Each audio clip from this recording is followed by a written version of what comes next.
Hello అండి, నేను మీ doctor Anusha Reddy, fertility expert, 49 fertility centre, Warangal branch.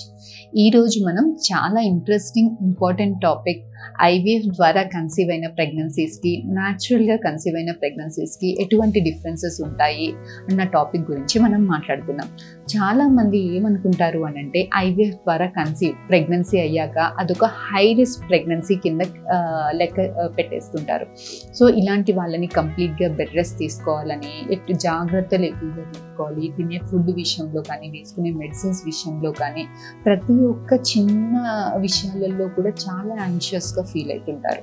కాకపోతే మనం గమనించేది ఏంటంటే ఐవీఎఫ్ ద్వారా కన్సీవ్ అయినా, న్యాచురల్గా కన్సీవ్ అయినా, వన్స్ ప్రెగ్నెన్సీ వచ్చాక ఏ ప్రెగ్నెంట్ ఫీమేల్ అయినా ఒకటేలాగా ఉంటుంది, ఏ ప్రెగ్నెన్సీ అయినా ఒకేలాగా ఉంటుంది.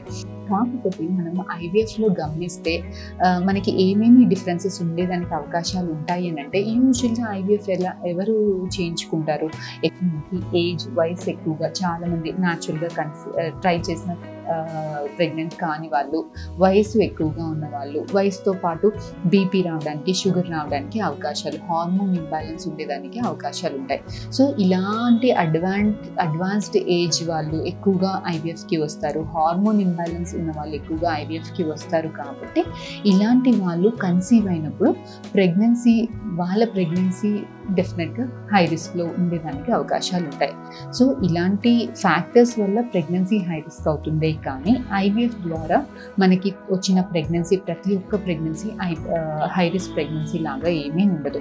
ఇలాంటి వాళ్ళు న్యాచురల్గా అడ్వాన్స్ ఏజ్ వాళ్ళు, బీపీ ఉన్న వాళ్ళు, షుగర్ ఉన్న వాళ్ళు న్యాచురల్గా ప్రెగ్నెంట్ అయినా కూడా వాళ్ళు హై రిస్క్ ప్రెగ్నెన్సీ కేటగిరీలోనే ఉంటారు. సో ఇదొకటి డిఫరెన్స్ ఐవీఎఫ్లో. సో సెకండ్ థింగ్ ఏంటి అంటే ఐవీఎఫ్లో ఖచ్చితంగా ట్విన్సే పుడతారా అన్న అపోహ ఉంటుంది. కాకపోతే యూజువల్గా మనం ఐవీఎఫ్లో 1 ఎంబ్రియోనా 2 ఎంబ్రియోసా ట్రాన్స్ఫర్ చేస్తుంటాము. 2 కన్నా ఎక్కువ ఎంబ్రియోస్ పేషెంట్ ఒకవేళ రిక్వెస్ట్ చేసినా మనం ట్రాన్స్ఫర్ చేయము. So maximum is 2 embryos. So 1 embryo యూజువల్గా ఒక 10 మెంబర్స్కి 2 ఎంబ్రియోస్ ట్రాన్స్ఫర్ చేస్తే 5గురికి అతుకుతుంది, 5గురికి అతకదు. ఆ అతికిన వాళ్ళలో 2కి కవలలు వచ్చేదానికి అవకాశం ఉంటుంది, మిగతా వాళ్ళకి సింగిల్ ఎంబ్రియో వచ్చేదానికి అవకాశం ఉంటుంది.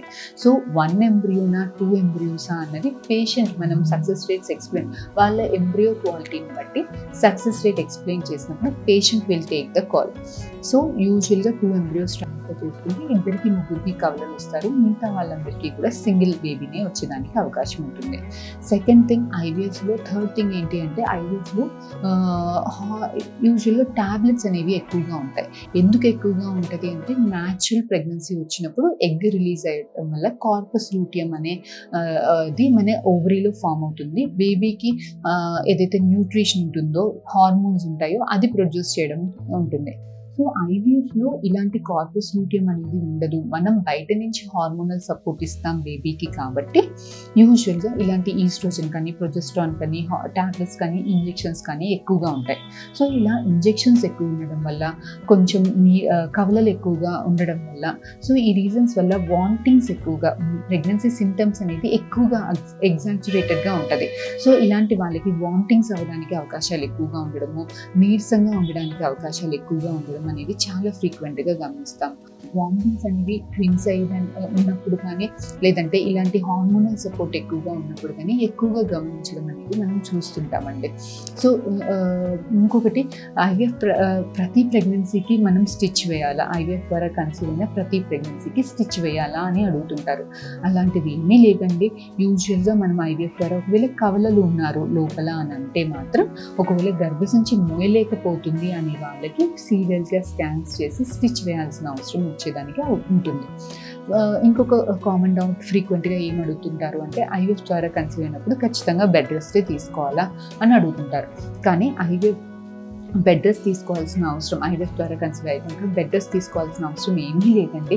యూజువల్గా చాలా స్టడీస్లో మనకి ఎంబ్రియో ట్రాన్స్ఫర్ తర్వాత కూడా we don't advice bed rest. చాలా స్టడీస్లో మనకి ఏం చెప్పారు అంటే బెడ్ రెస్ట్ తీసుకున్న వాళ్ళతోటి పోలిస్తే తీసుకొని వాళ్ళకే సక్సెస్ రేట్స్ ఎక్కువగా ఉన్నాయి అన్నట్టుగా చాలా రీసెంట్ స్టడీస్ అన్నీ అలాగే చెప్తుంటాయి.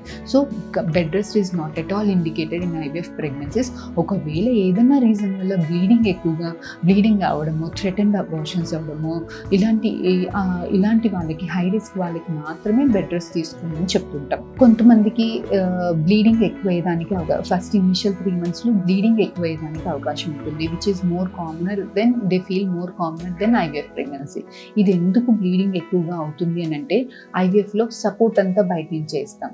సో ఒకవేళ మీరు టైంకి టాబ్లెట్స్ తీసుకోలేదు, చాలా టాబ్లెట్స్ ఉంటాయి కాబట్టి ఒకవేళ టాబ్లెట్స్ మిస్ చేయడము, సరిగ్గా టైంకి తీసుకోకపోవడము, ఇలాంటి దానివల్ల హార్మోన్ ఇంబ్యాలెన్స్, హార్మోనల్ ఫ్లక్చుయేషన్స్ ఉంటాయి కాబట్టి మీరు సరిగ్గా టాబ్లెట్స్ తీసుకోకపోతే బ్లీడింగ్ అయ్యేదానికి అవకాశాలు డెఫినెట్గా ఎక్కువగానే ఉంటాయండి. బట్ దీనికి మీరు టాబ్లెట్స్ అనేది చాలా ఇంపార్టెంట్, సపోర్ట్ అనేది చాలా important. So please take tablets on time. Next విషయానికి, పుట్టబోయే బేబీస్కి ఏమైనా ప్రాబ్లం ఉంటుందా, అవయవాల లోపాలు ఎక్కువగా ఉంటాయా అంటే మనకి చాలా స్టడీస్లో తేలింది. చాలా స్టడీస్లో ఇప్పుడు మనకి చేసిన ఇంటర్నేషనల్ స్టడీస్లో అన్నింటిలో ఏం తెలియంది అంటే ఐవీఎఫ్ ద్వారా కన్సీవ్ అయినప్పుడు అనామలీస్ ఎక్కువ అవడానికో తక్కువ అవడానికో ఛాన్స్ ఏమీ లేదు. ఐవీఎఫ్ ప్రెగ్నెన్సీ, ఐవీఎఫ్ బేబీస్ చాలామంది ఏమనుకుంటారు అంటే ఐవీఎఫ్లో అన్ని టెస్ట్ చేసే పెడతారు కాబట్టి బేబీస్ ఖచ్చితంగా నార్మల్గానే ఉంటారు అని కూడా అనుకుంటారు. కానీ అలాంటిది ఏమీ లేదండి. ఐవీఎఫ్లో జస్ట్ ఎగ్ స్పర్మ్ని కలిపి ఎంబ్రియో తయారీ అయింది లోపల పెడుతుంటాం అంతే. కానీ యూజువల్గా నార్మల్ ఐవీఎఫ్లో అలా అనామలీస్ అన్ని చెక్ చేసి పెట్టడం ఇలాంటిది ఏది ఉండదండి. కాకపోతే మనకి అడ్వాన్స్డ్ ఐవీఎఫ్ ఫెసిలిటీలో మాత్రం ఎంబ్రియోస్ని టెస్ట్ చేసి నార్మల్గా ఉన్న ఎంబ్రియోస్ని మాత్రమే పెట్టుకునే అవకాశం అనేది అడ్వాన్స్డ్ ఐవీఎఫ్ పీజీటీఏ అని అంటాం. అలాంటి కండిషన్లో మనకి ఎంబ్రియోస్ని టెస్ట్ చేసుకొని పెట్టుకునే ఫెసిలిటీ అనేది మనకి అందుబాటులో ఉంది. సో ఇంకా చాలామంది అడుగుతుంటారు ఐవీఎఫ్ ద్వారా కన్సీవ్ అయినప్పుడు ఖచ్చితంగా సిజేరియన్ సెక్షనే చేయించుకోవాలా అని అడుగుతుంటారు.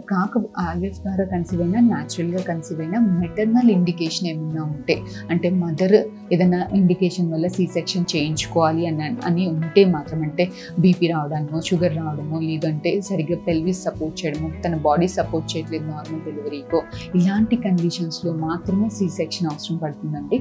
అలా అని ప్రతి ఐవీఎఫ్ ప్రెగ్నెన్సీకి సి సెక్షన్ అవసరం పడదు. సో ఇవన్నీ కొన్ని డిఫరెన్సెస్ న్యాచురల్గా కన్సీవ్ అయిన వాళ్ళకి, ఐవీఎఫ్ ద్వారా కన్సీవ్ అయిన వాళ్ళకి. ఫర్దర్గా మీకు ఇంకేమైనా క్వైరీస్ ఉంటే please do contact us and we'll definitely get back to you. Thank you.